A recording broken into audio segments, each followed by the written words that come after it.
अब ये मैं समझता हूँ जो लोग इल्ज़ामात लगा रहे हैं, जो हमारे ऊपर नुक्ताचीनी कर रहे हैं, मैं समझता हूँ वो यहाँ सीएमए के लाइफ मेंबर भी नहीं हैं। उनकी दिलचस्पी उस वक्त ज़ाहिर होती है कि यहाँ के जो फ़ीस 2000 रुपये है वो देकर मेंबर बनते, तब जाकर कौम के इनके यहाँ के तफसीलात आपको मालूम हो जाएंगे। मेंबर बनने के बाद हर एनुअल मीटिंग होती है, साल में एक बार आपको मैगज़ीन मिलेगी और लेटर वगैरह खतूत के ज़रिए से आपको जो आप अगर मेंबर हैं तो जब चाहें तब आकर आप तफसीलात हासिल कर सकते हैं। ना आप वक्त देते हैं, ना मेंबरशिप लेते हैं। सिर्फ नुक्ताचीनी करने से कुछ इदारे का या कौम का फ़ायदा नहीं होता। मैं इन लोगों से अपील करता हूँ कि ऐसी मन घड़त और बिला सबूत के इल्ज़ामात लगाने से परहेज़ करें, इससे कुछ हासिल नहीं होगा।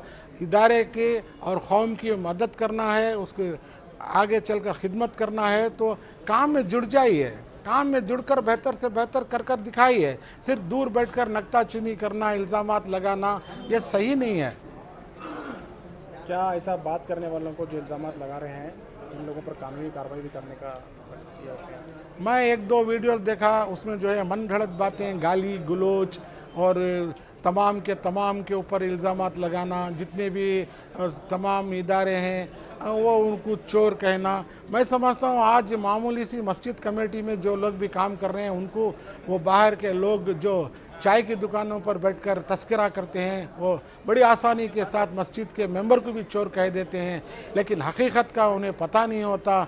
इदारे चलाना उतना आसान नहीं है। हम अपने कारोबार, अपना वक्त, अपनी हर चीज़ उसे लगाकर जो है इदारे में खिदमत करना पड़ता है। मैं भी पिछले 25 साल से सेंट्रल मुस्लिम एसोसिएशन में खिदमत कर रहा हूँ। यहाँ जो क्या मुश्किलात पैदा होते हैं, एक कंस्ट्रक्शन का काम हो या एजुकेशन का काम हो, उसके ऊपर जद्दोजहद करने से कामयाबी मिलती है। इंशाअल्लाह चाहे लाख भी बाहर वाले बोलें, लेकिन हम अपनी हिम्मत नहीं हारेंगे।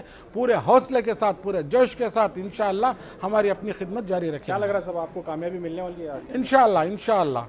और जितने भी लोग यहाँ पर आए, हम भी खड़े थे, वो उसे तमाम जो आकर मिलकर गए और बहुत सारे हमारे लोग जो आए और उन्हें जाते वक्त उन्होंने एडवांस में मुबारकबाद देकर गए हैं। उस वजह से मुझे उम्मीद है कि हमारी पूरी सिंडिकेट 30 के 30 कामयाब होंगे। शुक्रिया।